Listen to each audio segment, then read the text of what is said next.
Para naman sa ating good news na talaga namang nagkaka-good vibes, sinalubong ng nasa 4,000 na mga taga Los Baños, Laguna ng tugtugan, sayawan at basaan ang unang araw ng pagdiriwang ng Baniamos Festival ngayong Martes ng umaga. Ito na kasi ang ika-22 taong pagdiriwang ng Baniamos Festival, pero ayon kay Los Baños PIO Head Christian Joy Andrade, sa unang pagkakataon ay mayroon na ring basaan. Ang ibig sabihin kasi ng Baniamos, we bathe sa Ingles o maligo tayo sa Filipino. Kaya nagkasa ang lokal na pamahalaan sa pangunguna ni Los Baños Mayor Ton Genuino ng mga water sprinklers, bubble bath, foam blast at color explosion.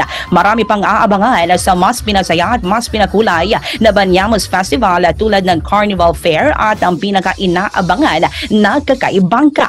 Ito yung boat design contest ng Los Baños na layong kilalanin ang kanilang mga mangingisda. Alam mo ba na may nag-iisang born-again Christian TV station sa Pilipinas? Yan ang Light TV God's Channel of Blessings. Bukod pa dyan, meron ding born-again Christian radio station sa bansa na mapakikinggan sa Calabarzon, ang DZJV 1458. Sama mo pa ang DWZB 91.1 FM sa Palawan. Ang mga istasyon na yan, nagsanib puwersa para mabuo ang Light TV Radio na nagpo-produce ng mga programa na paalala sa atin na hindi lang tayo Kristiyano tuwing Sabado at Linggo, kundi pati na rin mula Lunes hanggang Biyernes. Simulan natin ang bawat araw ng may pag-asa sa pamamagitan ng Word of God. Dito sa Daylight Devotion, kasama ang mga pastor mula sa iba't ibang panig ng mundo. Kahit busy ang schedule, maging updated sa mga balitang dapat niyong malaman sa Newslight, kung saan walang fake news, hindi puro bad news, at palaging may good news.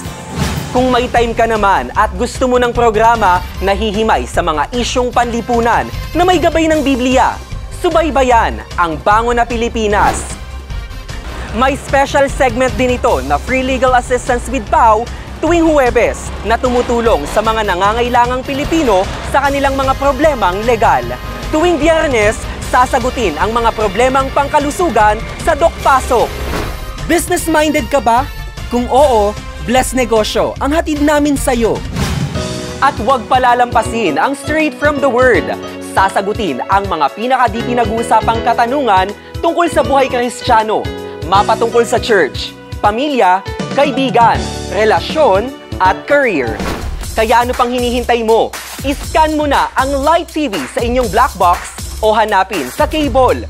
I-follow din kami sa social media. Sama-sama tayo in proclaiming good news.